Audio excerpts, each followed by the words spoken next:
Right, hey guys, how are we doing? We are back on the One Piece reviews with Tolly on Mark. There's 2 left, and the timing for me is perfect. I do believe that this week, volume 98 of One Piece is coming out. So these will serve as a really nice reminder as to what actually happened beforehand. And we get Mark's opinion on it as well. And yeah, just finishing off checking out his reviews, I guess. Like, obviously, when these were taken down, I did not want to check them out. I could have. I had the videos already ready to go, but I thought it would be really bit of a bad person move to upload a reaction to something that is no longer on the internet. So here we are. He's back, and I'm really intrigued to see what he thinks of Act 2 of Wano. Wano is boss, man. Obviously, with me, I just read the volumes in physical form, so I've not been reading anything really far in. And like I said, volume 98 is coming out this week. I have it pre-ordered, so I'm going to check out both the reviews this week, just in time for me to read volume 98. So let's get back into it, shall we? The streak continues. Wano is amazing. And on top of it having some of the best so much crazy stuff happens, man. It also has one of the craziest callbacks I've ever seen in a long-running anime, which is sort of auspicious because I'm now nearing the end of this series. What callback is he referring to? This is going to be a really nice reminder. 5 months ago, I hadn't read a single chapter of this superlative masterclass in shonen storytelling, and now I'm after arriving on the shores of Wano. It's been incredible, it's been hard, but most importantly, so worthwhile. And what's more is, today I'll be surpassing the anime. Now, obviously, there will be no spoilers used up until I surpass the anime, and once I do, there will be a clear warning for anyone that wishes to dip out thereafter. Oh, interesting. So when he was doing this was getting past anime, like, stuff. Cool. Because the anime does quite well at keeping up with the chapters, doesn't it? I do believe. Samurai and Smiles. I'm Tolly Mark, and these are my first impressions of, thoughts on, and review for the tragic, the powerful, and the awesome Wano Act. Sick. Let's do this.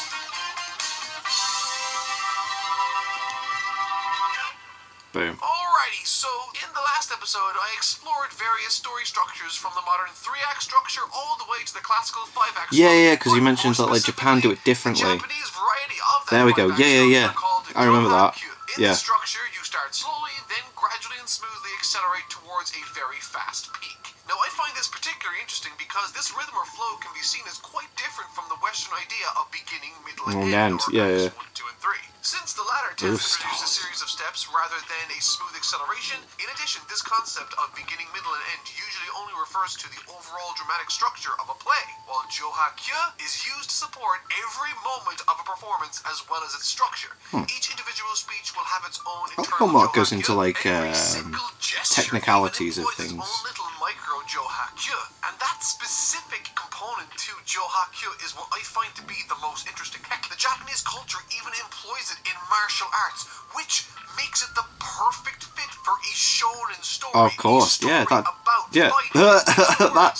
makes sense. Yeah. One of these 5 acts will also experience their own internal Johakyus, with even the scenes inside it, including fight scenes, Kaido is something else, man. Structure. And in doing my research for this, that particular trait from this sort of story structure I found to be the most interesting. Not only from a narrative standpoint, but from a sheer morbid curiosity one also. After looking and researching about Johakyu, I really wanted to see if Oda applied this sort of cohesion and commitment to the Johakyu practice. And while Act 1 did explore a large number of reintroductions, new characters, plot points, and all the rest of it, it seems that while he was building to these, the format of Johakyu was followed in smaller details. Johakyu is getting thrown around a lot in this.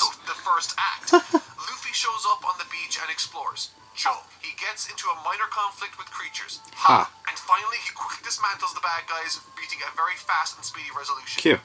This sort of structure to the overall flow of scenes and conversations can be observed throughout the first act, and most definitely at its climax, which not only acts as its own internal example of Joe, Q, but it also acts as an example of a fast climax or representing a Q for the entire act as a whole, and not just that one scene. I can't describe how blown my mind was retroactively by simply watching these old men describe to me what Johakyu was. Yeah. Oda is doing the literary equivalent of 4D chess right Crazy. now, and I'm He's an absolute genius. He's boss, man. As a human being. I've never seen this level of commitment to the story structure, and I'm sorry if I've harped on about this for so long. I just needed to share this and to also justify to myself the ungodly amount of time I spent watching delightful men like this guy describe to me that's what close. Joe Hakyu actually is, and to justify reading web pages that looked like this. With that said, after having read Act 1, while I thought it was a phenomenal outing for the series and one that has, in my opinion, set a strong standard for the rest of the subsequent acts to uphold, Act 2, being the one that I'm discussing in this video, is actually the one that I'm most excited to look at as a case study. At the beginning of my last video, I outlined what I believe to be an issue with the traditional modern 3-act structure. Okay. That being its second act running the risk of being rather vague or... Yeah, it can do, can't it? Middle parts can be quite like, oh, come on. Comes in. Otherwise, I'll have wasted 6 hours watching this guy talk about 18th century Japanese 6 scripture. hours. In the prior video, I wanted to see if the Japanese technique could remedy the issue that plagues the modern 3-act structure. So, let's see. Let's dive into Wano Act 2. Chapter 925. Diving into this story, the first pattern I've become aware of has been these small single-chapter intermissions discussing the events of the outside world in some small... I do like that we do every now and then see stuff. Like the guy from Thriller Bark turning up for just a moment was just like, whoa.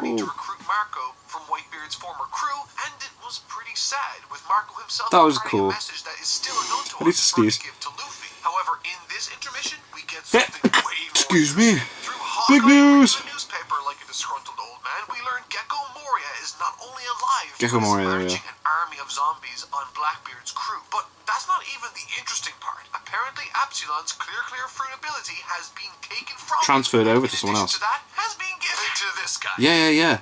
Remember him? Like, whoa. From Impel Town? Yeah. Well, he's got it. So, yeah, not great. So something else is going on with Blackbeard. And then, yes, Sabo. Like, something's happened there. Infiltrated Sacred Marijoa to get Kuma back. And get this, they are currently clashing with Fujitora and the other admiral, Ryokugyo. So it seems the world is on fire outside of Wano. There's a lot, so it's really interesting to see what happens to, like, when Wano finishes.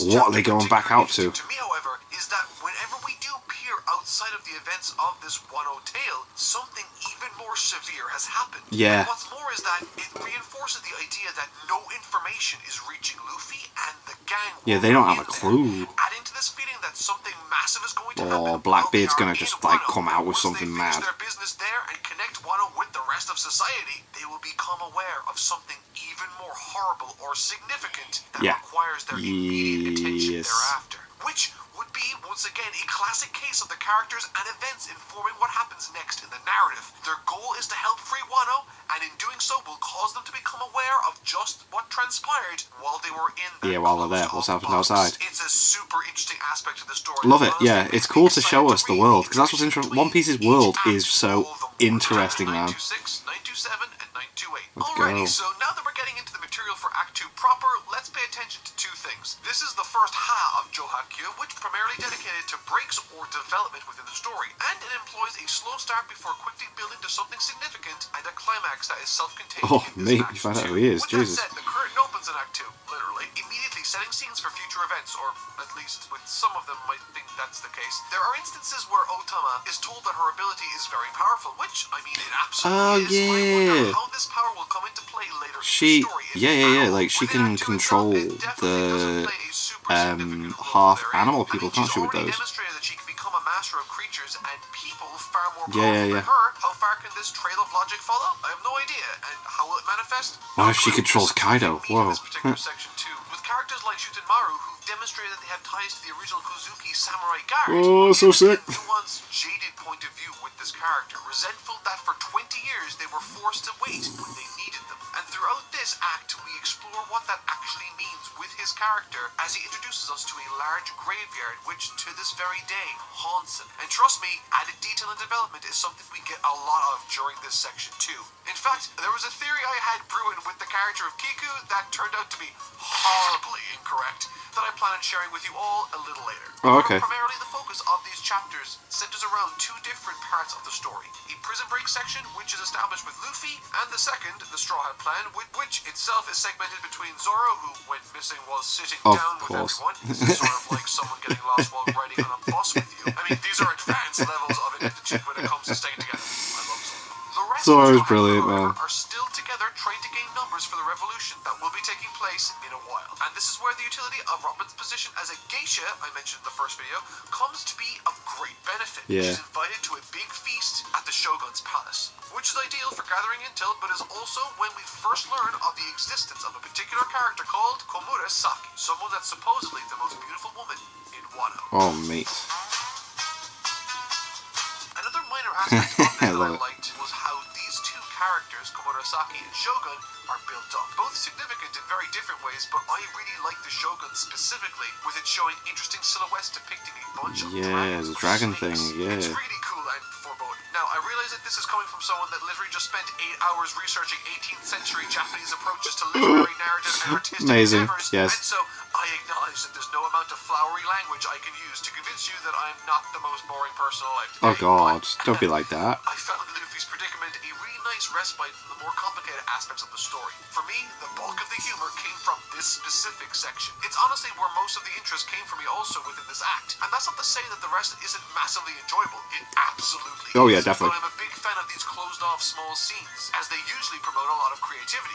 With this specifically demonstrating cool new dynamics between characters like Luffy and Kid plowing through. It was all cool of that they work had their while moments there. learning Like, way he's more definitely than getting they should moments be with possible, but perhaps the supernovas, is that what they're called? The supernovas? He's definitely like getting involved with them all. that's struggling greatly, and Luffy who helps him get the food he needs, and in some cases, the protection he requires. I love this. That not just old because dude's it's sick. incredibly endearing, but also because it's setting the foundation for something much more significant down Yeah, the he line, helps and it's Luffy all to do learn with to like Luffy is the hone his person. haki, And doesn't speaking he? of a person, The Raizo armament person. haki, is Raizo it? I'm there with terrible at Luffy, saying remembering that like he's in the names for middle of things. springing Luffy out of this prison. This whole plot point right here, it connects with the rest of the main story in a really significant and interesting way that I honestly didn't see coming. But I will get to that later.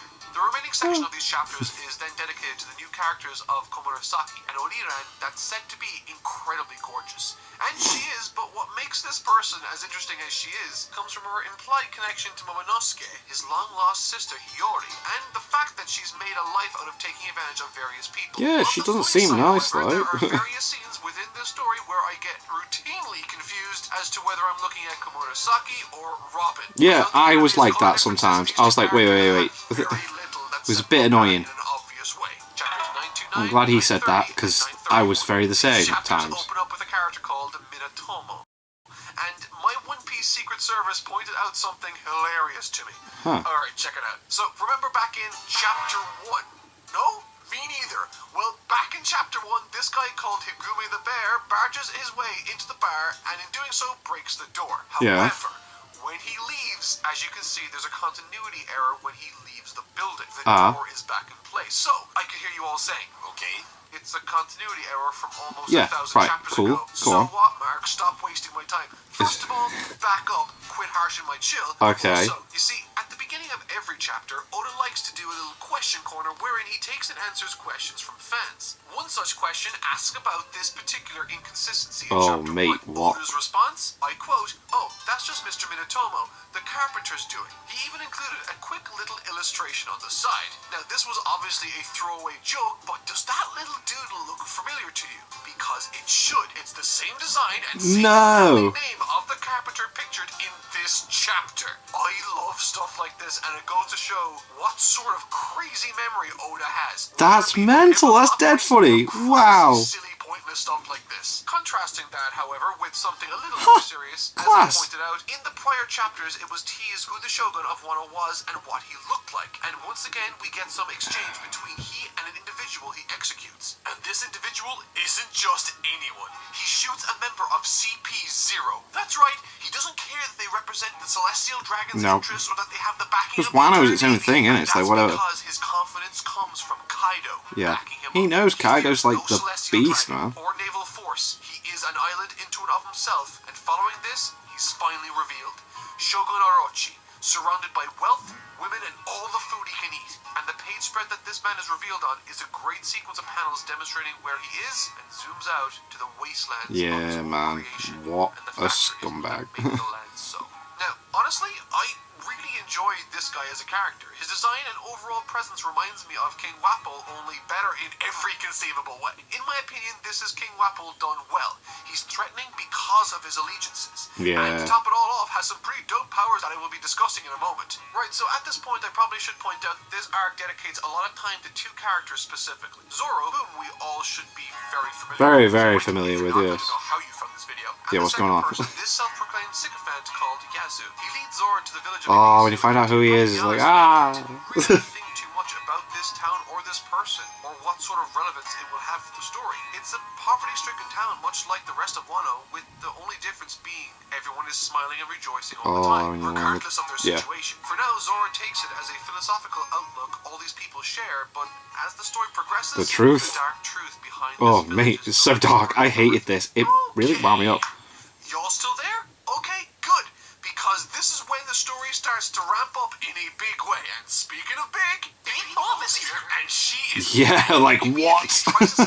What? With the giant koi on her ship. However, naturally, Kaido wants her to stay far away from his territory, and thus deploys one of his henchmen to sort out the situation. Knight? Which they do quite Or king. effectively. Is it The king? curious thing about this particular exchange, however, is that had Katakuri been present on the ship, they might have been able to avoid or block the attack altogether using his Yeah, I sight guess. abilities, and perhaps might have even succeeded in scaling the falls, which is on its own a really cool detail, but also a fantastic piece of continuity following on from Whole Cake Island. Regardless, Big Mom falls into the ocean with not even her crew knowing where she went. Yeah. As a devil fruit wielder, this is extremely dangerous and practical death sentence. And to be perfectly honest, a lot of stuff happens in this act. Like, It I'm looking does. over my notes Jesus right Christ. now, there's an absurd amount of detail to cover. Like, I didn't even get a chance to touch on the little scrap the Straw Hats get into while they defend this little smiling girl called Otoko, all the while they're looking to recruit more people for the rebellion. Like, I mean, they need like 5,000. Yeah, they need a lot of people, don't they? Like, Jesus Christ, get those numbers up. Oh. Part is that within this scrap, Sanji finally uses his Garma suit. Oh, yeah, that was sick as well, and he can go invisible. And it's pretty sick,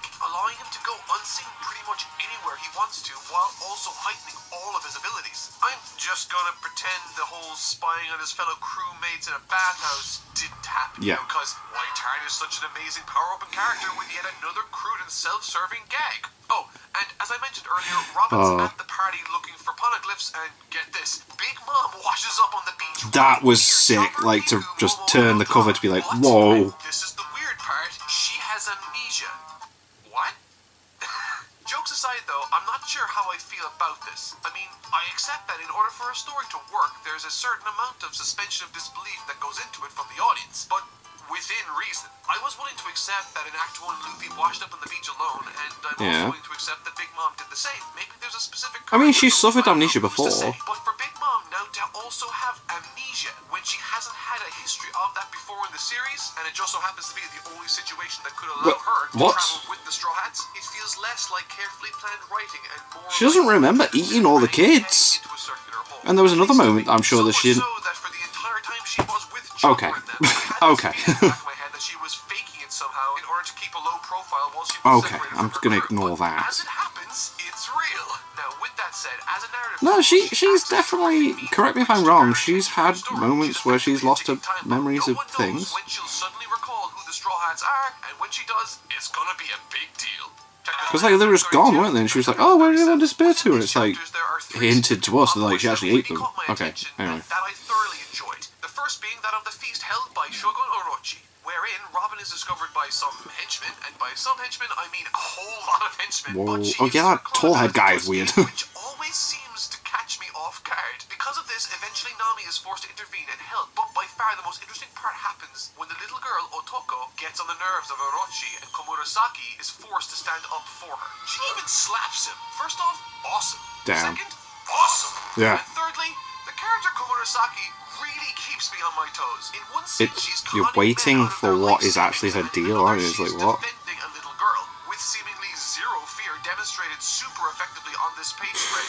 I'd be intimidated as hell seeing that. Like, whoa. But Komurasaki refuses to yield to his whims, which is freaking cool. Yeah, it's right class. after this act of defiance, friends, however, Yoshiro slashes down Komurosaki, and this is when Nami makes the last-minute clutch play to save the game. Drops down and unloads the full brunt of Zeus onto the palace. It's a brilliant panel with a terrific sense of scale and power. And really, this entire arc so far has been one negative thing happening after the next. All the plans seem to be falling apart or meeting dead ends. Even regarding Yeah, which is so weird because what was it? Was it Law that said he had like a plan going in? I was like, what?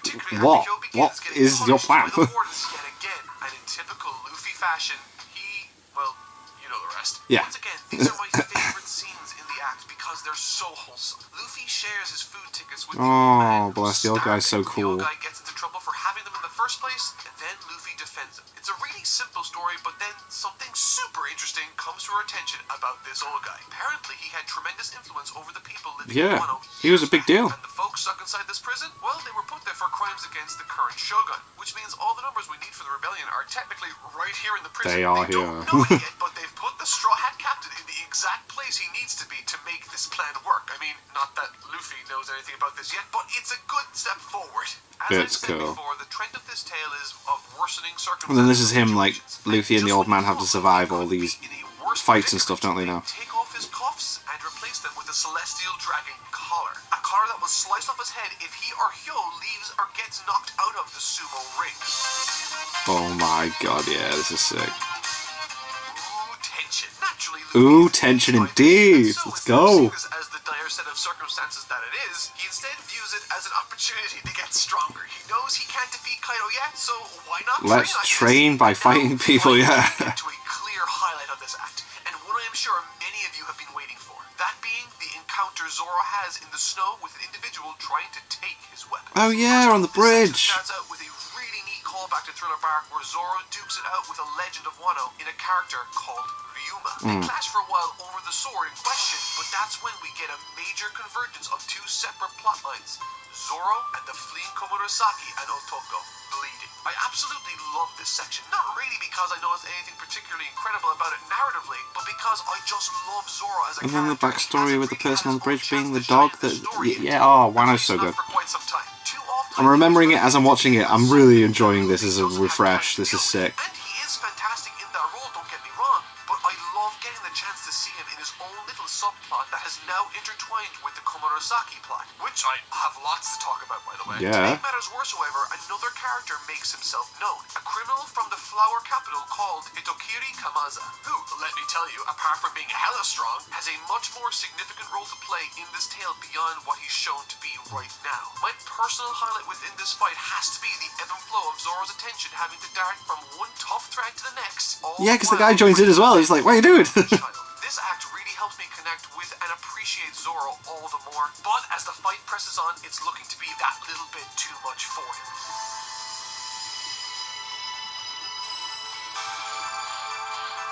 This Let's go. was awesome. In the most Zoro way I can think of. I mean, we're talking about the kind of guy who was willing to cut off his legs to free himself in Yeah. Midgard. Oh my god, remember To use that. this reckless side of his personality to gain the upper hand on this individual is a brilliant choice, I think. And that's not even to make mention of the anime's version of this scene that elevates the entire altercation to the next level with It does look superb and freaking dynamic amazing animation on that. It was But with Zoro now freaking critically cool. wounded and with the battle looming in the coming days, and now only having two swords, things really aren't looking good for the one-eyed swordsman. Especially now that the forces of Orochi have been catching on to the rebellion's plans and the secret messages. Everything is going wrong. Oh, yes, it is.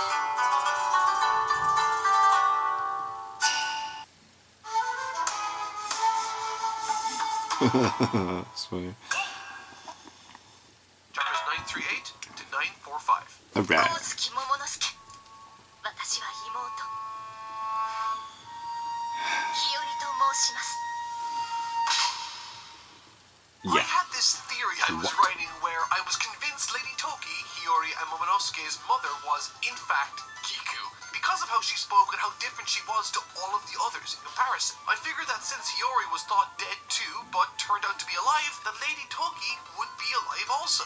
Back to Komurosaki claiming to be Momo's sister, she says she wasn't allowed to go into the future with them because, and I quote, if something happened to one of us, the Kozuki blood might still live on. Now, I'm not sure I believe that to be a good excuse. I mean, they're in a burning building full of enemies. Something tells me Yeah. one route is less dangerous or treacherous Than than the the other. other, But yeah. then again, she did have an escape route, with Kawamatsu saving her. Hell and yes. also helped protect and raise her up until she A was 30 fishman years as well. of age. It's like, He was apparently a ooh. powerful samurai, and this is the individual locked up in the cell that's never to be opened in the same place where Luffy is right Yes, now. so Apparently, sick. there are also 9 samurai that are significant, which is great seeing as so many of them seem to be coming out of the woodwork and making themselves known. Yep, but they're all one by insane one that popping up. it needs to be reworked because, as of right now, the villages and They're on capital to- are crawling with foes. they're on to the Probably tattoos, aren't those they? with the tattoo of the crescent moon, which shows support for the rebellion, and that's when this dude moses on into town. This fellow is the very same gentleman that guided Zoro to Ibizu, and alongside the rest of And the he's a Straw Hats big who don't frickin' know him deal. also, he ruminates over what it might Oh do my to take God. the attention away from them once more to gain the advantage. Overall, they don't really come up with anything, but they do learn more about this fellow, how he gives everything he has to those of the village, and how he is in fact Otako's father. He works tirelessly for the benefit of his village and to look after his daughter. It's a wonderful example With of how one reason. likes to take certain characters that feel Why? comedic side notes Get to ready. the main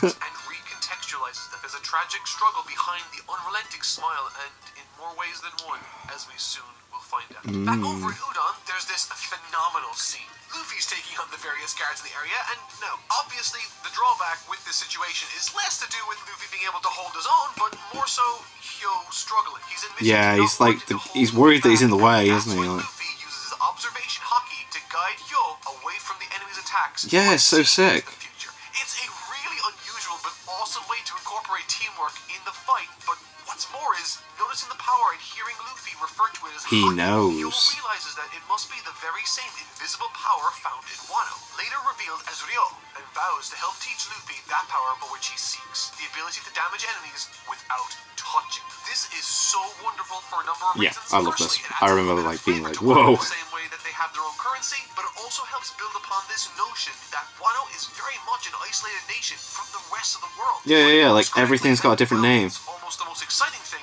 Luffy now has an active mentor, which, if his last fight with Kaido was anything to go by, he is in He dire needs it. need of Yeah, having. definitely. What follows is Luffy making easy work of the guards as he tries his best to master his advanced haki. This is a really interesting new format for gaining abilities in One Piece. In the past, a lot of Luffy's power-ups are off-screen and explained later down the line. Yeah, you don't see the Typically like avoiding training battle showing montages and dream arcs that make stuff. up many other series like Dragon Ball. Yeah. There are exceptions, of course, particularly around the time skip, but the battle with Katakuri really brought this idea of Luffy learning through battle and by adapting to a situation to the forefront of the narrative. And it continues right here. Hyo's literally riding Luffy while he beats up enemies like some sort of mutant Yoshi. It's amazing and easily the light-hearted highlight of the act for me. That is, until the bobble-headed ninja Raizo rolls up, masterfully cloaked under Caribou? Oh yeah. Such a random That one character from to bring the back, Savannah but arc cool. with the horrifying nickname Wet-Haired Caribou that conjures up the most horrific visions of, yeah, he's back and he's supposedly changed his ways, putting the weirdest face in I the really don't process think he of has, revealing but this, and hey ho. of course, It's nice to see Luffy like because characters Luffy's Luffy. popping What back makes up, this isn't scene it? so Like, impactful, however, is that it enlightens Hyo to the truth that the Akazaya samurai and Momonosuke are alive. The They're rebellion here is still alive. This to is rise supremely up. important as he goes on to reveal that almost all the prisoners here in Udon are imprisoned entirely because they oppose Orochi. And if he were to reveal this to everyone, he'd effectively have an army at his disposal. Despite hearing of Hyo's past, we finally Rock see and his fire roll. with him reignite. A hope washes over Udon. That is until...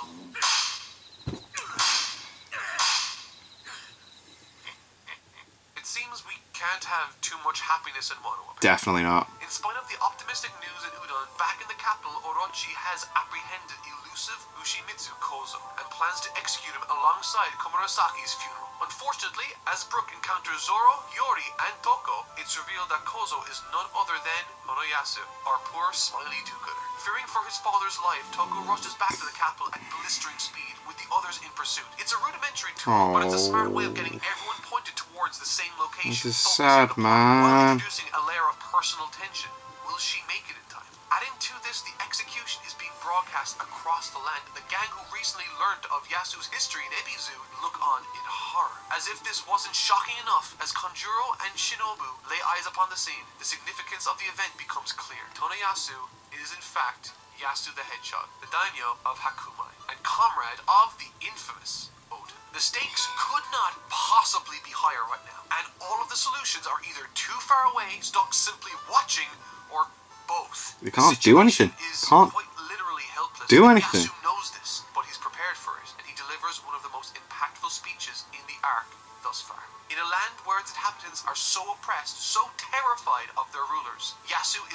wavering in spite of his dire situation. He not only mocks his current circumstances by admitting he's not actually Kozo, but he also addresses Orochi outright and condemns the way he ravaged such a wonderful country in Wano. Without batting an eye, he calls him nothing more than vermin. In what is the most emotionally and heroic lie yet in the series, he takes responsibility for the symbol of the uprising, claiming it to be nothing but a prank. This is Yeah, man. So then they're like, wait, genius what? for two reasons. Firstly, it protects the rebellion and gives them a tactical advantage. Yes, once and then they again. can do something But else, secondly, yeah. it humiliates Orochi beyond comprehension, destroying his reputation in the process. As Orochi prepares to deliver the final blow, Yasu throws out one last bout of humiliation, reciting words that cut deep into Orochi's heart. A man of such small caliber shall never, in his life, truly devour Oden. Orochi's crosshairs plant themselves firmly on Yasu as he rallies the nation towards Onigashima. As a flurry of bullets pierce Yasu, Toko finally arrives on the scene, desperately calling out to her father, and what follows this is one of the most shocking moments in all of Wano. They all laugh. This is one of the most horrifically twisted moments I in all of One Piece. thought it and was executed so to bizarre. perfection on just about every level. Structurally, this corresponds to the ha part of the Kabuki play structure, where events begin to escalate at a rapid pace. Yasu's words are, for all intents and purposes, the match that Man, when you ignites find out about the youth of battle, smile and the next through, reveal it's like, only adds fuel to that fire. Overwhelmed by grief, Hiyori and Shinobu unveil the secret of Ibizu Town. The smiles they wear are nothing but masks. Horrific contortions because they can't caused help by it. the They have to. smile fruits. With only a 10% success rate, the failures wipe out the consumer's ability to express sorrow or anger. And they laugh instead. In yet another tragic twist, it's revealed Orochi shipped the defective fruits to the starving Ibizu Town residents Yeah. for no other Because they're obviously reason gonna eat it, but 'cause they ain't got psychological anything else. satisfaction. Now, obviously cruelty is nothing new for One Piece, but this takes the cake for arguably the most disturbing revelation of Yeah. the series so far. The idea of never being able to express grief is horrifying. That The is idea of being trapped minging behind a thought, false that. smile, of course, resonates with so many people. It's akin to the Joker's laughing gas in the Batman franchise. Yeah. It's nothing but unrelenting psychopathy. Orochi is perhaps the most vindictive character in all of One Piece. He's an absolute What an absolute bastard. monster. So far, I've held myself together fairly well, but Otoko broke me. Took my heart and crushed it. As she lays over her fallen father, fighting back tears and laughter, she begs him to come back to life, pulling out medicine, toad oil, she says, promising it will cure him. Oda, you sick and twisted master of tragedy. Yeah. To have planted what seemed like a throwaway gag for Usopp at the start of this arc, only to bring it back around as a vessel to torture your reader, and even torture Usopp, a character who had to watch his own mother pass away from illness. It's on another level of total and utter cruel genius. I normally read through these chapters in bulk, writing my notes as I go, but when I came to this scene, this small exchange, I fell apart and, needless to say, had to step away for a few minutes. Yeah, it But does thankfully, that. upon One my Piece does return, that Oda sometimes. was You just right gotta put there it for me down. with comforting And just be like, As Orochi okay. takes notice of Otoko, he fires at her, and in what is one of the coolest reunions to date. Go ahead, Sanji and Zoro, yes. Here we go. For the first time since Dressrosa, the Yes. boys are back together. Holy crap, is So this sick. awesome. Needless Yes. to say, I sort of, well, maybe, okay, almost definitely squealed with excitement over that. Yeah, of course, I bet everyone did, yes. Chaotic impromptu scramble by all the Straw Hats present. Here we trying to go. save Goku and to retrieve her now deceased father in order to give him the proper burial that he deserves. There's some great action here with Usopp getting stuck in with his slingshot and even Zoro using everything in his power right now to take out the cruel tyrant in Orochi. However, his two-sword attack gets blocked by Yoshiro. This character is creepy Interesting. as all hell and is ridiculously dedicated to Orochi's protection. Thankfully, however, they managed to escape. But the reveal! The reveal! He's dealing with his own situation. What's Someone going is on? knocking on the door of the Udon prison camp. So, this is the wild card element I was Yeah, talking like, about well, regarding Big Mom. Big in Mom's the it. storm. What? As mentioned before, Luffy can't leave this circle without his collar yeeting his head right off. And now Big Mom is demolishing the area. Well, she wants the food, doesn't she? There's something that they... Diamonds are made under extreme pressure, and it doesn't get any more pressurized than this. As Luffy and Hyo are sent flying from the arena floor and outside of the perimeter, Luffy suddenly becomes infused with outward haki. Obviously, this is super cool, but it also begs the question from me. We've now seen advanced forms of armament haki and observation haki. Yes. So I wonder what advanced Supreme King haki looks like. And with very few Huh. people even possessing the power itself, finding a master might be harder than you might think. However, as demonstrated with Hyo and Katakuri, Luffy can learn under extreme pressure. Oh yeah, definitely he can. Like, put him onto that circumstance, he's gonna learn it. Whoa. Supreme King Haki will be taught to him by red-haired Shanks when he ultimately has to face off against him. Now, if you thought this scene was over, you're sorely mistaken. As it happens, the Warden managed to inadvertently restore Big Mom's memory by bonking her super hard On the head. And once he has her down, Easy. he chains her up to the gills in Sea Prism Stone. It's honestly hilarious the precautions these folks are Yeah, she's dangerous. One of the 4 emperors, you're gonna. really are Jesus. a force of nature. In the ensuing chaos caused by Big Mom, Kawamatsu is freed from his cell, just in time to see rounds of plague fired onto the prison population to contain the riots. The imagery is honestly pretty horrific. Yeah. This population of people in this prison largely are there simply because they disagree with the psychotic direction this tyrannical shogun has forced That their once great country to bad man. that, as it happens, has led kids' crewmates to Oh, suffer yeah. the same fate as those from Ibisu Village. On top of this, also working as a great swerve, associating this killer with the same person that ambushed Zoro in the snow, it also explains why Kid hates Kaido so much, and why he vowed to be the one to take him out when he was face to face with Luffy earlier. However, nothing can be done if everyone is resigned to dying from this plague, and that's when Luffy steps in.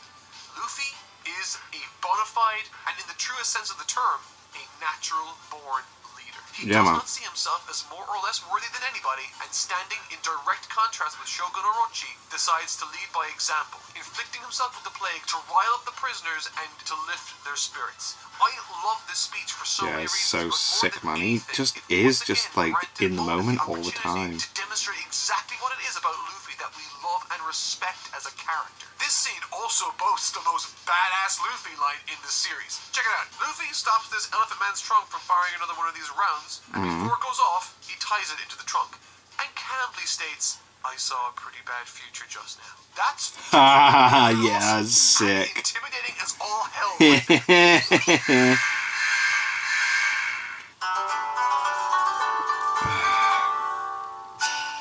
Oh, right, okay, that's cool. Cool. Cool. I think. Yeah. Thankfully, though, Chopper and the rest of those traveling with Big Mom at the time are there too to provide backup for Luffy, who's losing his strength fast. However, quite auspiciously, Momo is seen by everyone in the facility. Yeah, and then they're like, wait a minute, what? He's alive? They have now something Bow. to fight for.